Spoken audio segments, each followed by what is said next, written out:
Ang next naman natin is kung paano mag-add ng mga users sa system. So, punta lang tayo sa more options. User registration, dito mo pwedeng i-add yung mga gagamit sa system mo. For example, yung PA or yung mga pharmacist o yung cashier. So, ilalagay mo lang yung buong pangalan nila, username, then password, and then meron tayong user level dito. So, meron tayong admin, supervisor, and user. So, si admin, na-access niya lahat, both nung price calculator and yung Butika Plus admin. Si supervisor naman, na-access niya rin lahat maliban lang sa reports na button. And then si user is for dispatching lang siya ng mga items or sa pagbebenta ng gamot. Hindi siya pwede mag-edit ng quantity at hindi rin siya pwede mag-stack out. Then, sample, save natin to as supervisor. Save.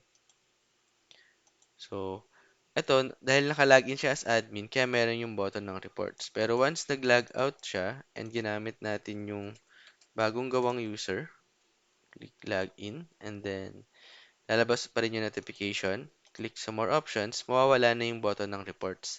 So, sa reports, doon kasi nakikita yung sales, inventory, ay yung mga transactions na ginawa doon sa price calculator. So, yun is pang-admin lang siya. So, pag gagawa ka ng user ulit, pwede ka lang, punta ka lang sa user registration, fill out mo yung information niya, and then pipili ka na ng user level.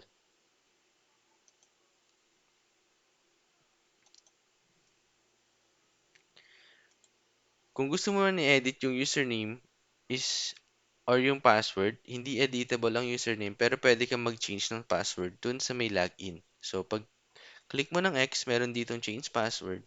Pwede mong palitan yung password mo. Ilalagay mo lang yung old password mo and then yung bagong password. Dapat match sila nung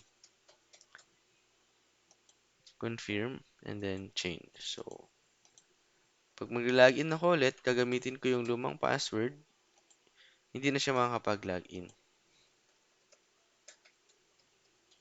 Yan. So, gamit yung bagong password, makaka-login pa siya ulit. So, ganun lang po yung sa user registration. Kailangan mo lang i-fill out yung information and then pipili ka lang kung anong user level na gusto mong i-assign kay customer.